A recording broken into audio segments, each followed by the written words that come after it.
conversations. What are some of the most common misconceptions that people have about the talk, and how can they better prepare themselves before having it? Well, I think one of the biggest misconceptions is that it's just going to be one big talk and then it's done. Yeah. And that is not the case at all, because generally when it comes to a breakup, or when it comes to divorce, there's always one person who wants it more than the other. You can say that, oh, it was mutual, but that's never the case. There's always just one person who wants it a little bit more. There's always one person who has a hope of saving Yeah. it. So just understand that while you may be very resolved when you come and have the talk, you've had months, maybe a year to think about it, and this other person is having the rug pulled out from under them potentially. So it's a process, it's a series of conversations, and to just be very mindful of the way that you bring up the topic. Research shows that those first 3 minutes are very key when it comes to tone, warmth, respectful phrasing, shall we say, without it like you, and the blame, being able to own what your position is, and just be empathetic that this may be the first time this other person is hearing that, oh, we're at that place. And just one other piece of, I guess, request based on the work I've done with couples is, if you are getting to that point, don't wave the flag unless you're really serious. Because people threaten divorce and breakups all the time, and then it starts to become just this kind of way to distract from the actual argument or the issue, and wow, we should just get divorced. But that's a very unsettling thing for people to hear, especially if you have abandonment issues. So if you're going to actually have the talk, be very ready to be at that position. Otherwise, it's just an emotional roller coaster for your partner. I really appreciate that you said that, right? Divorce is like yelling fire in a crowded room. You Hmm. really need to make sure that you are not crying wolf, that you thought this through 18 different ways. Actually, if there's anybody who's kind of at a point where they're not sure, I have a post on my blog, 18 questions you need to ask yourself if you're considering. Just because preparation for a conversation like that, after, even if you've been in a terrible relationship dynamic, it still deserves a respectful approach. What's the saying? To get the partner you want, you need to be the partner you want, and that counts for even like bringing things to a close. Operate in a way that you would want to be treated. I'd love to hear a little bit more about this. You said there's like a 3-minute rule in terms of like these types of conversations. Can you expand a little bit on that? This is such great information. Yeah, the research comes from the Gottmans, where they looked at just all kinds of engineering structure when it comes to communication. And one of the things they noticed is that how you open a Mhm. conversation in those first 3 minutes, it determines, generally, it contributes to how the conversation plays out. Where I forget the exact statistic, but it's over 65% of the time in those first 3 minutes, if you come in with a controlled tone, if you take the time to say, is now a good time? That's another key factor of having this talk is, let's not just bombard the other person. Set a time. Hey, I have something that I need to talk to you about. When is a good time? Is now a good time? If not, you back off, to just give yourself all the success that you can. But just how you come in, if you're going to come in hot, realize that there's a bigger chance that the conversation could explode. So if you want to give yourself the best chance to have a productive conversation, just be very mindful of how you drop into it. I really love that you brought up the fact that, kind of prepare yourself that this is the beginning of a conversation, right? So even Mhm. this initial conversation, you're probably going to have to revisit it at different times. And I love Yeah.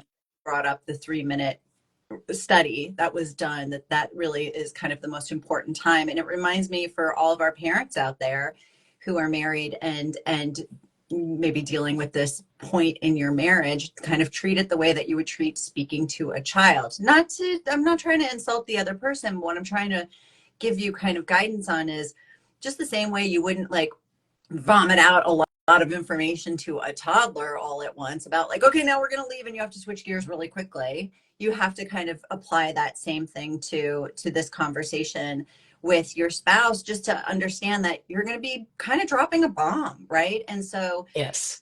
to be mindful. You are going to be there to kind of take care of that other person a little bit, but also just to start the conversation, right? This conversation is probably going to have multi parts to it. Yeah, because in your mind, you may think, well, we fight all the time, like, and you've said that, we might be better off and all this stuff. And so it should come as no surprise when I bring up a divorce. But in the other person's mind, they may say, well, yeah, we fight all the time, but I didn't think you were going to, we made a Right. vow. Like, what is this? So you never know how your partner is approaching conflict and what they think of all the conflict in your relationship. I completely agree with you. A Tam Tam actually just dropped in that they found out their husband was having an affair back in November, and wants to let him know that a divorce is something on the table, but it scares Tam Tam to bring it up, which is exactly why we're having this conversation. There is so much anxiety that can come no matter what your dynamic is about this conversation, because we're playing out usually like 6 steps ahead, or there's this tension, or there can be a myriad of factors as to why it's uncomfortable. It's uncomfortable because it's a hard thing to say. It's a really hard thing to be the person to draw a line in the sand, because there is a lot of weight to it, and it is going to kind of begin the end of a chapter in both of your lives, and there's a whole process can go along with this, that happens to even the most amicable of people during divorce. I just kind of want to like switch gears a little bit and talk a little bit more about preparing. So when someone's preparing for this conversation, how do you help them balance being honest about their feelings, right? Because people are like, you touched on it a little bit, like, this is how I feel, but still maintaining respect and composure. Like, are there specific phrases or approaches that you found are really really successful for people having this kind of conversation? Yeah. I think this goes down to basic communication skills. And it doesn't matter if divorce is the topic or if you're talking about, how someone disappointed you or you're talking about your needs in the relationship. It's all based on the same core features. First is empathy. Whenever, even let's back up a little bit more before that, might be gratitude, where you're going to have a heavy conversation and you start out with a little bit of gratitude. It could be maybe you're to a point where you just can't stand your partner and you want out of this marriage. Maybe it'll be like appreciation that they're even sitting down, having a focused conversation. And maybe that's just the most gratitude you can muster up. But even that is something. So a little bit of gratitude, then being able to, when you're speaking your position and your feelings, to use, the I statements, that classic thing that we always hear about, like people roll their eyes like, okay, I statements. But what we're talking about with I statements is you're talking about your emotional experience. A lot of times people confuse thoughts and feelings. Like, I feel that you have been really selfish in this relationship. That is not a feeling. No. That is a thought and it is a judgment. Yeah. And the other person is going to immediately become defensive. Mhm. Whereas if you can come into a conversation focusing on feelings, that's the purpose of I statements, is I feel, and get out of feelings wheel. I feel really lonely in this relationship. I feel really sad. I feel hopeless. I feel, and stick to emotions. It's harder you're not commenting on a person's character or they're going to need to jump to defend their character. Now you're talking about your Yeah. feelings. Another key element is when you're expressing this news, this perspective of like, hey, maybe we should call it quits, expect that they're going to be upset. A lot of people think that, well, if I just say it a certain way, then they won't be upset. Or a lot of people think that they shouldn't be upset. Like, it's logical. I laid it out logically. I use that 3-minute rule. Why are they upset? Yeah. No, you have to allow the person to be Yes. upset. And that's okay. So when it comes to being afraid to have a divorce conversation, I would guess that that person just in general has trouble bringing up conflict, Mm. has a great fear of confrontation, has a great issue with expressing their needs in a relationship, for the fear of being too much, for the fear of not acknowledging what giving them a seat at the table, so to speak. So these things, they're a bigger commentary on a person and how they approach conflict. I, I completely agree. I also, I really encourage my coaching clients to practice what they're going to say, like being comfortable and just Yeah, keeping things, yeah. write things down and have them kind of get comfortable with how they feel saying, saying something out loud. And also it allows you to kind of edit, because sometimes you can hear like, oh, well, maybe if somebody said that to me, like it would feel like an attack. And so be mindful of that, especially because, as I said, this is going to set the tone moving forward. So it's important to have this. And if you get to this point, it's not, this conversation isn't the time to hash out, you said, I said, I'm right, you're wrong. This is a different kind of conversation. Those more often than not have been happening, or they might happen during the divorce process, but that's not what this is for. Because you can't argue with, this doesn't feel right anymore. I don't feel that I want to be in this relationship, and bringing that gratitude and that empathy to it. And I know that there are going to be some people out there who are like, I am grateful to be divorcing. I have empathy for myself. We're all human. We're all doing the best we can. I know that there are some extreme situations out there. I'm not talking about that. This is like very broad information. And as opposed to if you are in a DV situation, that is a very different thing. And we both understand and respect that. Talking about unexpected reactions, right? Being able to hold space for somebody, letting somebody have a reaction in a way that you don't have to feel like you have to immediately respond to. Like, what are some grounding techniques that you can recommend when emotions start running high for either person during this conversation? For sure. Even before you have the conversation, box breathing, oldie but goodie, where it's slow breath in for 4 seconds, Mhm. hold it for 4 seconds, slowly let it out, exhale through the mouth for 4 seconds, hold it at the end for 4 seconds, and just do that for a few rounds before you talk. It helps regulate the nervous system. It helps convince your brain that there's not danger. You're trying to work with your body because fight or flight, the Mhm. sympathetic nervous system, all the cortisol, the adrenaline, that's a real thing.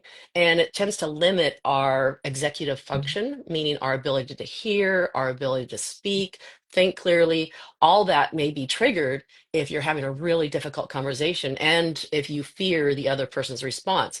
You are going to be in fight or flight. Mhm. So it's really important if you can kind of breathing is one way.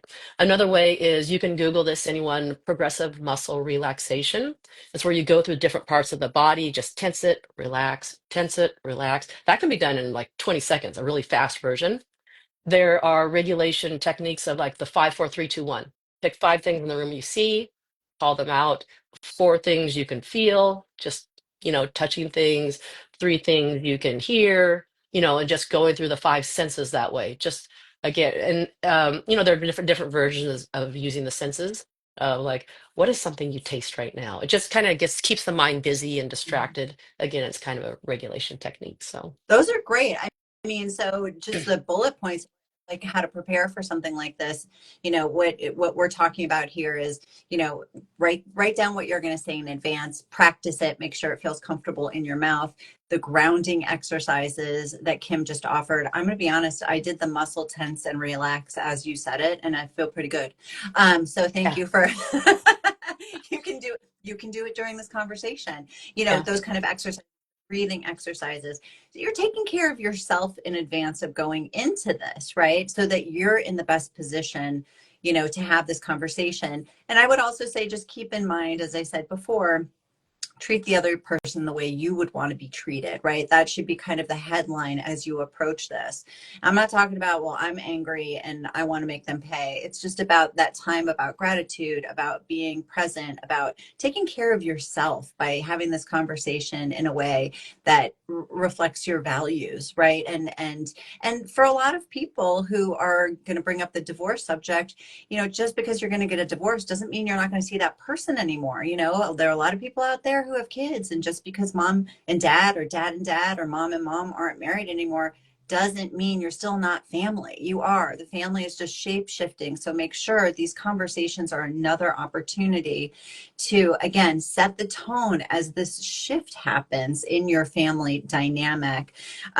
Speaking of parents, understanding that this conversation has, layers of complexity attached to it. How do you advise clients about timing and logistics if kids are involved, especially, with regard to things right after, because our lives don't just stop, right? You have, parents who are like, oh, now I have to pick up kids from school, or we have to do homework, or what have you. Do you have any tips on how to navigate the immediate after when you have kids?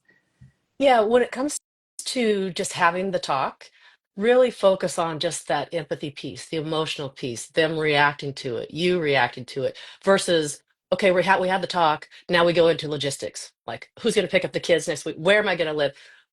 You slow down the conversation to really attune to feelings, to be able to show a little empathy, have some understanding. And then when you feel that, you're getting to a place of, all right, what does this look like going forward?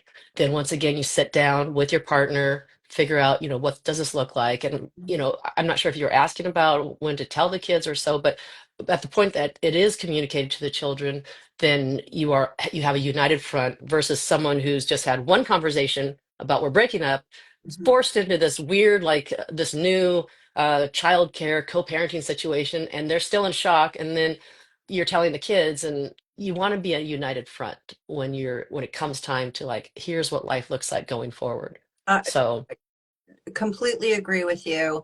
I actually was just talking consultation with someone who the spouse brought up the idea of divorce, and then the next thing this person knew, had a conversation with the kids without unbeknownst to them. yeah, It's the yeah, absolute do if you have kids, just remember they are not in control of any of this happening, and shit happens, right? Everyone's thrown challenges in life. People lose jobs, people get sick, sometimes relationships end, sometimes family kind of reconfigure in this way, but you're driving this, right? Even if you're on the receiving end of this divorce talk, you have to remember to protect children, and this is grown up stuff, and between grown-ups and their children, this is not something that they don't need to go behind the curtain. You know what I mean? It's really about taking care of them as best as possible. So kind of circling back to the unexpected reactions that can come up during the conversation, so what can you do if you're noticing that you're kind of starting to get hot under the collar, or maybe your spouse is starting to it's going beyond just, okay, i'm I'm thrown off guard, I'm in shock, I'm processing this, but maybe starts to border on something a little meaner. Like, how can people navigate that? yeah. you know Forget about empathy skills and expressing your needs skills and all that. De-escalation is a skill in and of itself, and taking a break is always a good thing. Now, the problem with taking a break is that generally in a relationship, there's typically an anxious and avoidant dynamic where there's a push pull dynamic. One partner tends to shut down, pull away, the other person tends to chase after them. And so the person who's chasing is like, I don't want to give them a break, because if they take a break, they're never coming back.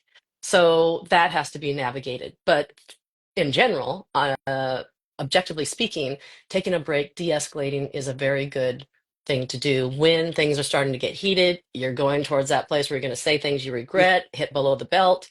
Take a break. When you take a break, it's good to say, hey, I really want to talk to you about this. We're not finished talking about this, obviously. I'm afraid I'm going to start saying something I regret. I get tell things are starting to deteriorate. Mhm. Let's take a 20-minute break and let's check in 20 minutes. So when you take a break, set a time when you're going to check in. Maybe it's an hour, maybe it's tomorrow morning, who knows? And then at that time, check in with each other. If you're still not ready to talk, still heated, all right, let's check in again in the evening. Because at some point, it's going to become very unproductive. Both people are going to be drowning in their triggers. And when you're drowning in your triggers and the lens at which you see your partner through, and you just can't hear anything else, Mhm. it's not productive Yeah. to continue. No, It's just not. not at all. Thank you. That was a very thorough answer. I mean, it's a step-by-step guide, basically, if things are getting heated, what to do. Just being able to acknowledge that, that if the other person is the one who's getting heated, to say, hey, look, I know this is a lot to process right now. So why don't let's push pause on this to give us both time to kind of process and then come back so it can be a productive conversation. It always the right thing to say. I've just got one more question, but I just want to acknowledge that everything starts today dropped in. How can you be a united front when one partner does not want to split? We need to talk to the kids, their teens, and asking questions. It's a great question. Kim, do you want to jump in? Yeah. Like I said, the beginning, generally one partner is not on board and will drag their heels, a lot of resistance, and it becomes a little more of a decided conversation. Like there can be empathy. Look, I understand that you think there's still hope for this marriage. Uh, I don't agree. So that whole agree to disagree position, because you don't necessarily have to have both parties agreeing in order to like, Mhm. okay, now we proceed with the divorce. If you're Mhm. that convinced with the divorce, obviously, it's hard to comment on a relationship when I don't have any details of it. But if you're that convinced that this is for sure not the marriage for me, then, and that person is in denial, then it's going to have to be you moving forward. Look, I understand that this is really difficult and that you don't want to move forward, but here are what I see as next steps. Yeah. And moving forward with the next steps is the Uh, toughest part. yeah, and I think that's great because this talk can also lead to let's try a separation, right? Or like things Mhm. so that there could be other steps that are going to happen. I would just piggyback on what you were saying, Kim, just to say, whenever possible, as we discussed, being able to have this conversation together with your children, even practicing what you're going to say before you have the conversation with your kids. And remember that, just as Kim said about bringing this up with a spouse, you've had time to process this. Or if this was a conversation your spouse had with you, you've taken your time to process it, to come to terms with it. But when you're dealing with having this conversation with your children, again, it depends a lot on what you're going to say on their age, right?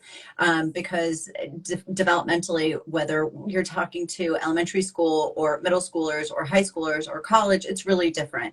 So make sure that you prepare in advance of that conversation and give yourself some tools, right? Like I'm always saying, utilize your pediatrician. Your pediatrician is a great resource to be able to tap in. I have to have this conversation. Do you have any resources that I can look to? So I just want to say thank you so much. We've blown by this 20 minutes as per usual, Kim. I just have one more question that I kind of want to wrap things up on.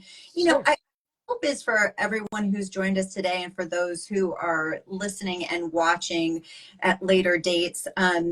There is a silver lining to this, right? So it's like once you start this conversation, when you've prepared thoughtfully and you handle it as best as possible, and that doesn't mean perfect. It's like if you're going in with that gratitude, with that intention, with that empathy for yourself and for your partner, that's all you can do, right? And everything beyond there is you'll try to get through as best as possible. But looking back on your experience coaching clients through this kind of a process, what's one unexpected positive outcome that you've seen from couples who approached the talk thoughtfully and with preparation? Well, it's interesting because in the last, I don't know, it seems to be a trend in the last year. I increasingly am getting clients who come to me and say, in the first session, we filed for divorce. We are here because we want to get to a good place with co-parenting. We're still like bickering a lot and we're not getting back together, Mhm. but please help us with communication. So, one of the good things is that even in those situations where the papers have been filed, I still see one particular partner who's just holding a little bit of hope in those sessions that maybe you'll get to you know, a place of reconciliation.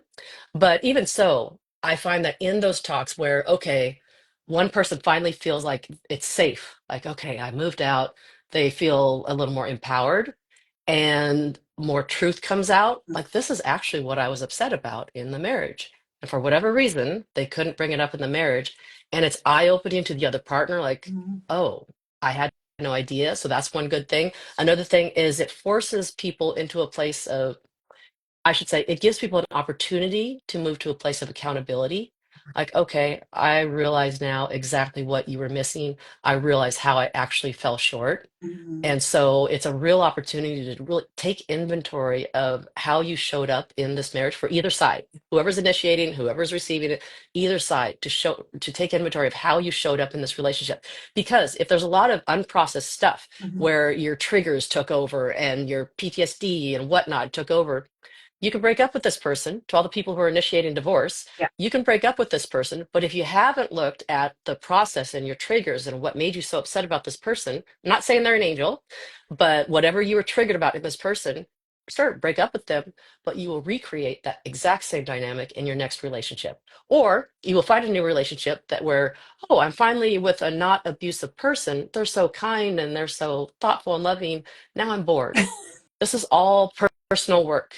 This is Yeah. all stuff that comes up when you're unaware of the patterns and what you bring into a relationship. So huge opportunity for introspection and what you bring to the table. Absolutely. I love that you said that.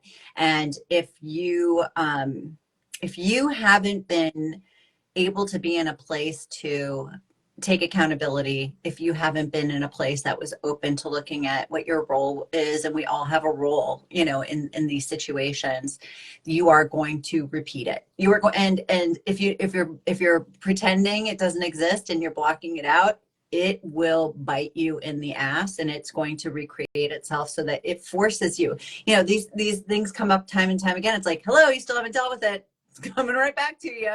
I'm going to make sure that you do. And it's an opportunity for growth, as you said, Kim, for deep introspection, to figure out who you are now, what kind of life you want to be living, and to make sure that it is, the healthiest version of you moving forward. We all make mistakes. Mhm. We all, go through these challenges in life. We all have the highs and lows.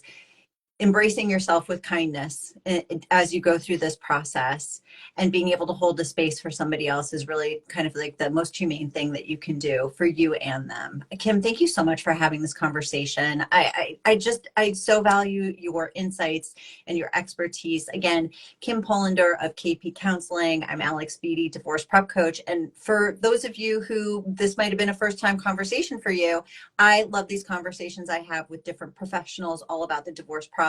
In February, I'm going to be speaking with somebody who's an expert in collaborative divorce, and that is Renee Turner. I'm going to be talking to Leah Marie about single moms' journeys from decision all the way through the divorce process, how to support them, as well as the CDFA that you can ask all the questions to.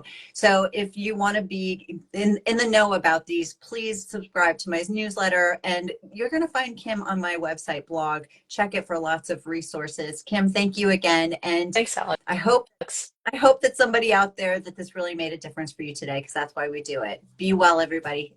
Mm, Bye. bye.